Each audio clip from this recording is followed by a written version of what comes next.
Hello dear friends, मैं हूं आरती और आप सभी का फिर से स्वागत है हमारे संस्कृति आईएएस के चैनल पर। तो मैं फिर से हाजिर हूं आपके सामने एक नए टॉपिक को लेकर के। तो कल हमने जो है एक बहुत इंपॉर्टेंट टॉपिक ऑलरेडी डिस्कस किया था, जिसमें था मदरसों में जो है संस्कृत पढ़ाने की बात की जा रही थी। तो उसको कुछ स्टूडेंट्स ने पसंद किया है, कुछ ने नापसंद किया है, कोई नहीं। आज एक अगला टॉपिक है जो उसी से संबंधित है, तो मदरसों से ही संबंधित है, मुस्लिम कम्युनिटी से संबंधित है। अब आर्टिकल्स अगर न्यूज़ में आ रहे हैं तो मेरा काम है वो आपको पढ़ाना। सारी चीज़ें हमेशा एग्ज़ाम के लिए नहीं होती, कुछ आपकी नॉलेज के लिए भी होती हैं, क्योंकि ज़रूरी नहीं है कि जो प्रश्न आपके परीक्षाओं में पूछा जाएगा वो सीधा सीधा पूछा जाए, कभी कभी घुमा कर भी पूछा जाता है। तो आज जो हम पढ़ने वाले हैं उसमें ये है कि मदरसों को जो लेकर के सुप्रीम कोर्ट का एक बड़ा फैसला ये आया है कि जो कुछ दिन पहले ऐसे कमेंट्स आ रहे थे या फिर ऐसे नोटिफिकेशन जारी किए गए थे कि जो मतलब मान्यता प्राप्त मदरसे नहीं हैं उनसे बच्चों को, या मुस्लिम बच्चे हों या फिर गैर मुस्लिम बच्चे हों, उनको सरकारी स्कूलों में दाखिला दिया जाए और इनको जो पैसे दिए जा रहे हैं, सरकारी सहायता मिल रही है इन मदरसों को, वो भी बंद की जाए। इसको लेकर के काफ़ी समय से चर्चा हो ही रही थी। सुप्रीम कोर्ट का जो है फाइनली फैसला ये आया है कि नहीं, आपकी जो भी आपकी मतलब जो भी डिमांड्स वगैरह है वो नहीं मानी जाएंगी। ठीक है, तो हम यहाँ पे दो चीज़ें देखने वाले हैं। देखो क्या लिखा हुआ है, सरकारी स्कूलों में नहीं स्थानांतरित होंगे बच्चे में देखो यहाँ पर जो है मुस्लिम और गैर मुस्लिम दोनों हैं, तो कंफ्यूज नहीं होना है। स्टेटमेंट अगर पता चले, पूछे, प्रश्न आ जाए तो आप कंफ्यूज हो जाए कि मदरसों में तो सिर्फ मुस्लिम पढ़ते हैं। नहीं, ऐसा कोई नियम नहीं है। क्या गैर मुस्लिम जो नॉर्मल स्कूल हमारे होते हैं वो मुस्लिम बच्चे नहीं आते हैं ना, तो वैसे यहाँ पे है, जो भी बच्चे यहाँ पढ़ रहे हैं उनको जो है स्थानांतरित करने की बात की जाती थी कि उनको सरकारी स्कूलों में भेजा जाएगा। फिर क्या है, सुप्रीम कोर्ट ने जो है एनसीपीसीआर की मांग खारिज कर दी। तो एनसीपीसीआर जो हमारा है बाल शिक्षा अधिकार के लिए, सुरक्षा के लिए, उनके अधिकारों की रक्षा के लिए जो काम करता है, उसने यहाँ पे मतलब एक तरीके से अर्जी लगाई थी कि ऐसी चीज़ें होनी चाहिए, और उन्होंने जो तर्क दिए थे उनको भी यहाँ पर देखेंगे कि एनसीपीसीआर ने आखिरकार ऐसा स्टेटमेंट या फिर ऐसी अर्जी दाखिल क्यों की थी। उसके रीज़न भी हो सकते हैं क्यों, अगर इतना बड़ा संस्थान है बिना किसी वजह के तो इतने बड़े स्टेटमेंट नहीं देगा। ठीक है, तो वो भी हम यहाँ पे समझेंगे।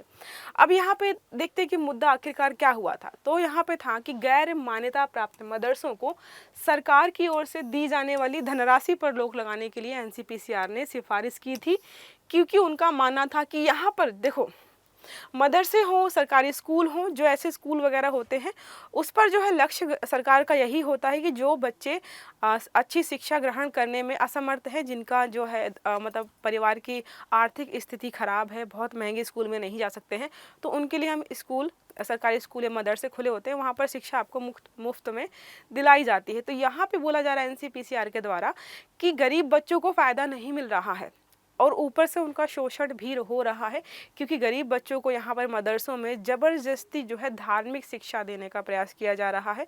तो एक तरीके से क्या है, दो नुकसान बच्चों को हो रहे हैं।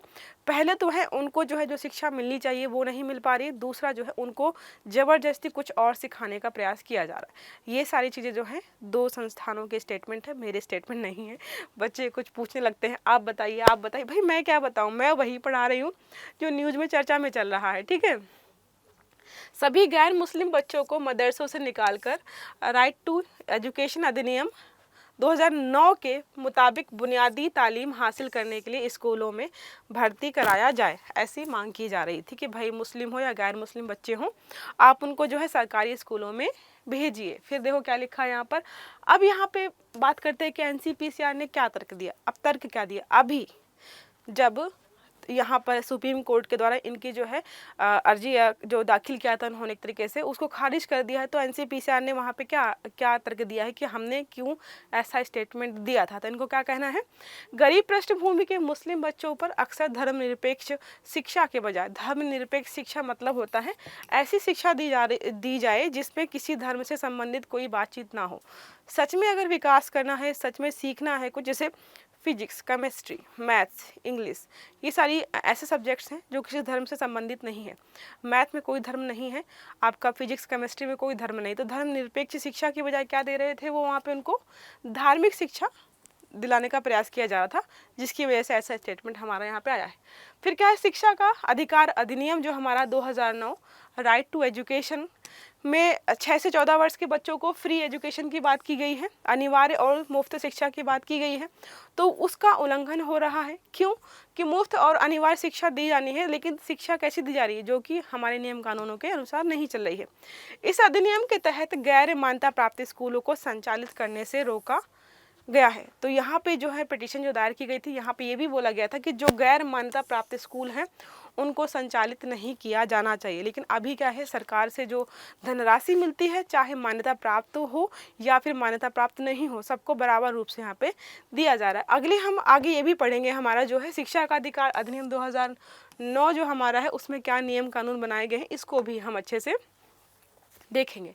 देखो क्या लिखा है यहाँ पे, हम है जो है राष्ट्रीय बाल अधिकार संरक्षण आयोग के बारे में देख लेते हैं कि जो ये आयोग है क्या काम करता है। नाम से पता चल रहा है, नाम क्या लिखा हुआ है, राष्ट्रीय बाल अधिकार संरक्षण आयोग। मतलब क्या है, बच्चों के अधिकारों का संरक्षण करने के लिए जो आयोग बनाया गया है उसी को बोल रहे हैं। तो यहाँ पे है संसद के एक अधिनियम बाल अधिकार संरक्षण आयोग अधिनियम 2005, तभी बनाया गया था इसको। एक वैधानिक निकाय है, ये याद रखिए, कभी कभी होता है कि ऐसा पूछ लेता है वैधानिक है, संवैधानिक है, फिर क्या है, विधिक है, तो हमें कन्फ्यूजन हो जाता है, सांविधिक है। तो ये वैधानिक निकाय है। यह आयोग महिला एवं बाल विकास मंत्रालय भारत सरकार के तत्वाधीन में काम करता है। साथ में 5 मार्च 2007 को चालू हुआ था। ठीक है, यहाँ पर ये नियम कानून आए हैं। इसके बाद जो है स्टार्ट कब हुआ है, 5 मार्च 2007 से ये कार्यरत है, तब से कंटिन्यूअसली जो है काम कर रहा है। अब यहाँ पे हम बात करें अगर कि और अन्य महत्वपूर्ण तथ्य क्या होंगे, ये जो इम्पोर्टेंट पॉइंट्स है ये हमारे आज की न्यूज़पेपर में जो चर्चा में चल रहा है, जो मतलब एक तरीके से कैंसिल होने के बाद, खारिज होने के बाद जो स्टेटमेंट आ रहे हैं सरकार के द्वारा या फिर सुप्रीम कोर्ट के द्वारा या जो NCPCR के द्वारा स्टेटमेंट आए, उनको यहाँ पे हम पढ़ रहे हैं। ठीक है, तो लिखा है देखिए, मुख्य न्यायाधीश DY चंद्रचूड़, न्यायमूर्ति JB पारदीवाला और न्यायमूर्ति मनोज मिश्रा की पीठ ने आज इस मामले पर अपना फैसला सुनाया है, जिसमें कि मना कर दिया गया है। साथ में क्या किया है, मुस्लिम संगठन जो है, जो ये काम कर रहा था, जिसने अपील की थी NCPCR के खिलाफ कि जो इन्होंने अपील की है उसको खारिज किया जाए, तो उन्होंने ये भी बोला है कि जो यूपी और त्रिपुरा सरकारों के निर्देश को भी चुनौती दी गई है, क्योंकि वहाँ पे भी सेम चल रहा था कि भाई जो भी गैर मान्यता प्राप्त संस्थान है उनको वहाँ से हटाया जाए। ठीक है, तो अगर अब हम बात कर लें, एक यहाँ पे मैंने बताया था, इसको डिस्कस कर लेते हैं थोड़ा। बाई चांस आपसे प्रश्न पूछ दिया गया, फिर लगेगा मैंने बताया ही नहीं। शिक्षा का अधिकार अधिनियम 2009, इसमें ये होता है कि भाई जैसे कोई सरकारी स्कूल है, उसमें तो होता है कि 100% आपको मुफ्त शिक्षा दी जाएगी। ठीक है, इसके अलावा अगर कोई प्राइवेट इंस्टीट्यूशन है,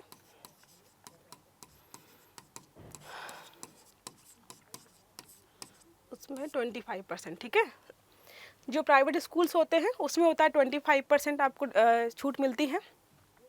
साथ में और भी नियम कानूनों में ये भी है कि अगर कोई सरकारी स्कूल है तो प्रारंभिक शिक्षा के लिए आपको इंटरेस्ट नहीं रखेंगे कि इंटरव्यू ले रहे, साक्षात्कार करें, ये सारी चीज़ें आपको वहाँ पे नहीं करनी है। ठीक है, तो ये सारी चीज़ें हमारे यहाँ पर ऐड की गई हैं, कानून बनाए गए हैं, ताकि ज़्यादा से ज़्यादा बच्चों को जो है, जो भी 6 से 14 वर्ष के बच्चे हैं, उनको जो है शिक्षा जो है एक तरीके से मिल पाए, फ्री भी मिल पाए और अनिवार्य रूप से मिल पाए। ठीक है, तो ये हमारे नियम कानून कुछ इस तरीके से रहे हैं। तो ये हमारी हो गई आज की क्लास, जिसमें हमने पढ़ लिया कि मदरसों में क्या है, जो गैर मान्यता प्राप्त मदरसों को लेकर जो चर्चा हो रही थी उसको भी यहाँ पे खारिज कर दिया गया है कि नहीं। अभी मतलब हो सकता है कि इन फ्यूचर कोई ऐसे नियम कानून आए जो इसमें बदलाव की बात करी। जैसे हमने कल बात की थी कि संस्कृत पढ़ाई जानी चाहिए, अब वहाँ पे बात हो रही है कि जो बच्चों को सच में अच्छे ढंग से नहीं पढ़ाया जा रहा है, तो आप उन बच्चों को अच्छे स्कूल में भेज दीजिए, सरकारी स्कूलों में भेज दीजिए। ठीक है, तो ये हमारा रहा आज का आर्टिकल। अगर क्लास अच्छी लगी हो तो लाइक करिएगा, चैनल को सब्सक्राइब करिएगा और आने वाले सारे वीडियोस आपको टाइम से मिले इसके लिए बेल आइकन जरूर दबाइएगा। Have a good day, thank you.